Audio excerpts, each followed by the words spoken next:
mantan ketua KPU, bagaimana KPU mengecek keaslian persyaratan dari calon presiden dan wakil presiden, misalnya ijazah, apakah KPU melakukan verifikasi ke universitasnya? Iya, jadi ketika peserta pemilu datang ke kita, Ya. kalau pemilu presiden berarti capres dan cawapres, Ya. seluruh dokumennya kita verifikasi. Ke siapa? Untuk ijazah itu kita minta mereka menyerahkan ijazah, fotokopi ijazah yang telah dilegalisir.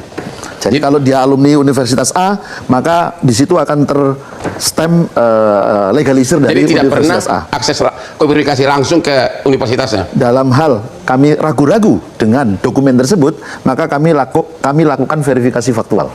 Pernah nggak dilakukan itu? Kami lakukan. Kasus yang mana? Presiden yang mana? Kalau Waktu pencalon pilpres kapan?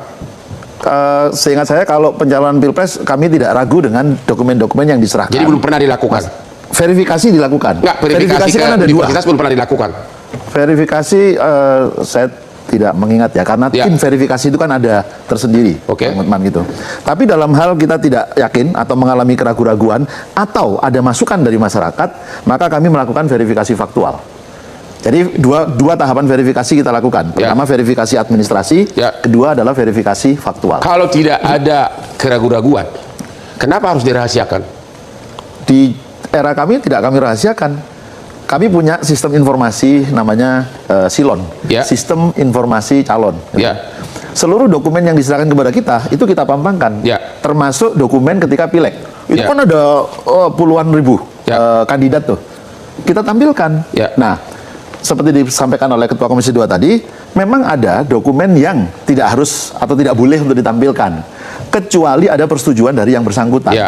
Nah, kami di dalam formulir itu kami cantumkan apakah Anda bersedia ditampilkan atau tidak. Ya. Nah, pada saat itu semuanya menyatakan bersedia untuk ditampilkan. Jadi sebetulnya justru mereka tertolong gitu ya, karena KPU mempublikasikan profil dirinya gitu loh.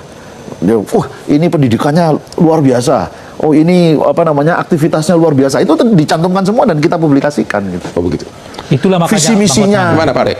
Itulah makanya mengapa ini harus dibuka soal ijazah misalnya. Ya. Bagaimana kita tahu bahwa ijazah itu asli? Ya. Boleh jadi KPU-nya tidak terlalu peduli. KPU baru peduli kalau juga ada masukan dari masyarakat. Tapi bagaimana masyarakat mengetahui bahwa ini asli atau tidak kalau mereka nggak pernah melihat ijazahnya? Ya. Nah, oleh karena itulah, menurut saya ijazah itu bukan dokumen yang dikucilkan, bahkan dokumen yang wajib dibuka Ya. kepada publik. Sama seperti LHKPN. LHKPN itu bahkan ketika dibuka pun kita tahu itu kadang-kadang nggak jujur kok mereka membuat LHKPN itu. Masa ada calon presiden misalnya gitu ya, kekayaannya cuma segitu, kita tahu apa yang dilakukannya tiap Ya. hari macam-macam dan sebagainya. Ini pun mau ditutup oleh KPU. Pak Juanda, Bapak sebagai ahli hukum, KPK malah mengumumkan LHKPN, benar kan? Ya. Kok di sini malah dikatakan nggak boleh lihatnya, malah di sini dokumennya tertutup di KPU, kan bertentangan itu. Gimana menurut Bapak? Ya, tadi saya melanjutkan. Itu kan memang dalam konteks negara hukum ini ada 2 dan 3 sebenarnya pedoman. Pertama, Ya. seorang pejabat atau lembaga negara itu mempedomani peraturan perundang-undangan. Ya. Itu satu. Ya. Yang kedua, asas-asas penyelenggaraan pemerintahan yang baik. Ya. Yang ketiga tentu di situ adalah etika yang perlu Ya. dikedepankan. Nah, dari 3 hal tadi, saya melihat 2 dan 3 ini semuanya sudah dilanggar oleh KPU. Nah, kenapa saya katakan seharusnya barang yang seperti yang dikatakan Bang Roy tadi, hal-hal memang tadi sudah ada 2 hal, ada yang memang bisa dibuka, ada yang memang sudah tidak dibuka, memang sudah hak publik itu. Ya. Nah, oleh karena itu saya kira ini sangat janggal saya lihat dari tindakan ini. Yang paling saya aneh itu setelah di SK kan kemudian langsung dibatalkan. Ya. Nah, ini kan tidak Protes cermat. publik. Iya. Oleh karena saya kira ya ini adalah hal yang sangat perlu kita pertanyakan kepada mereka yang ada di situ. Ya, ada apa sebenarnya? Apakah tidak memahami soal-soal apa ini adalah kepentingan publik atau ini adalah rahasia? Ya. Satu. Yang kedua adalah kelihatan sekali orang hukum atau apa di sana tidak bekerja dengan baik. Saya Tidak mengatakan bekerja dengan baik atau sengaja melanggar? ya, saya masih berpikir positif, tidak bekerja dengan baik. Kan kita punya prinsip, kalau sudah terlalu keluar dari nalar yang normal, must be something wrong. Pasti ada background. Menurut Bapak gimana?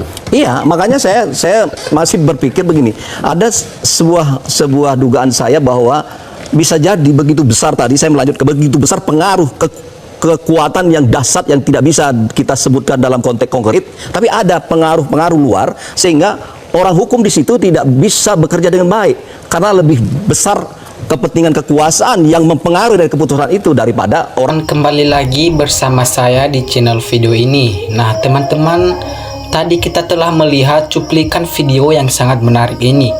Nah teman-teman, rugi besar negara ini habis 70 triliun cuman dapat bocah model kayak kaleng rombeng.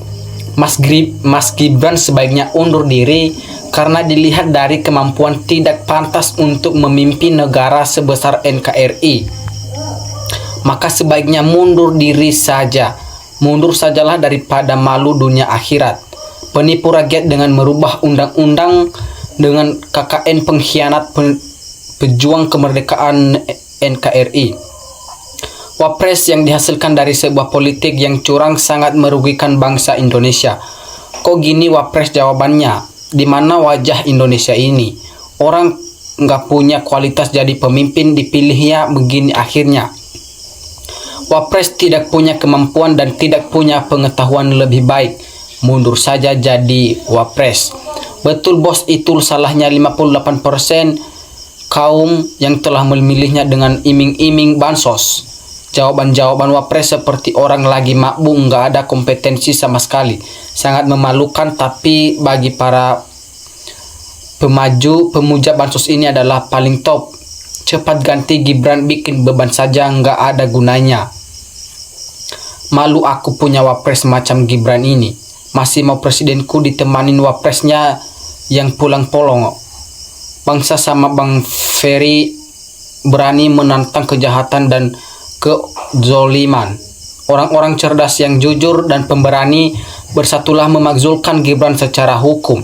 Saya rakyat jelata malu punya Wapres Gibran. Malu saya sebagai pendengar berita soal Gibran Fufu Fafa.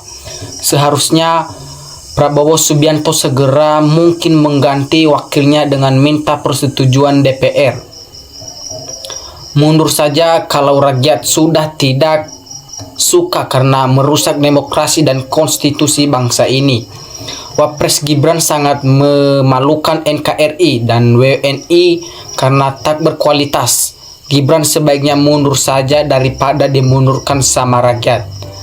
Misalkan Prabowo Gibran gantikan Republik Indonesia satu yang tidak setuju like. Ketatanegaraan pemerintah kita mempertimbangkan akibat lahirnya anak haram konstitusi miris ya. Waktu debat cawapres kok kelihatan pinter banget, sampai-sampai Mahfud MD mau dipermalukannya.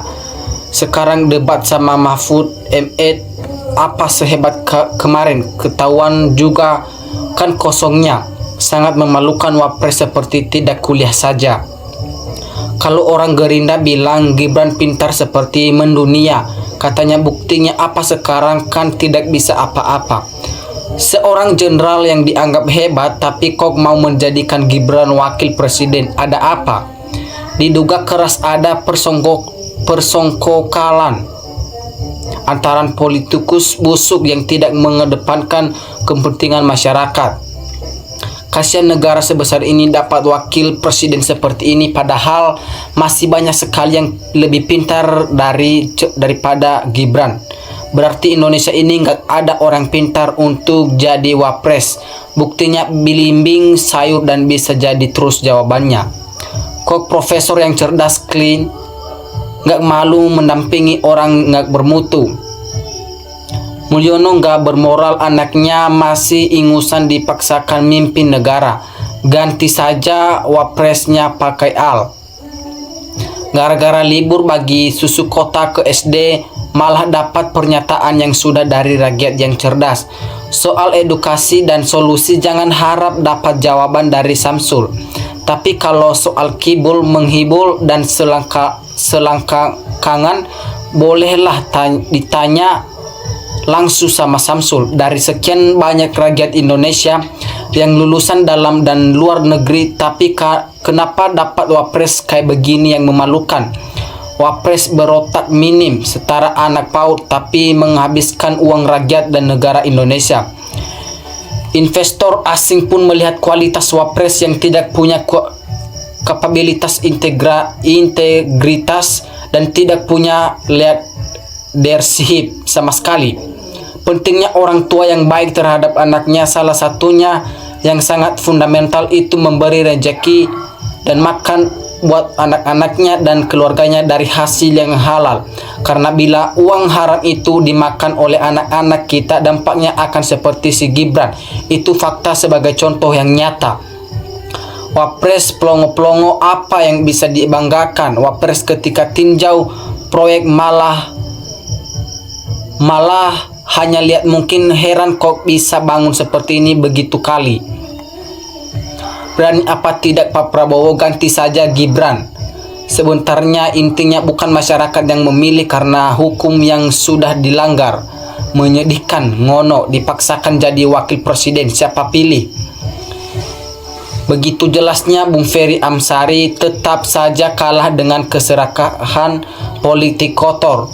Sudah bisa dilihat rekam jejaknya si Gibran, semua butuh proses yang salah yang menyodorkan Gibran jadi wapres, padahal di negeri ini banyak yang berkualitas. Top Bung Ferry Amsari terus bongkar. Rakyat sangat setuju Gibran ini korban ambisi Jokowi dan Iriani, korban kesepakatan koalisasi Prabowo. Seandainya jadi cawapres harus Gibran, termasuklah geng Solo dan titipan gerbong materi kabinet Jokowi. Sekarang Prabowo jadi kewalahan, bukan hanya wapresnya yang lemah.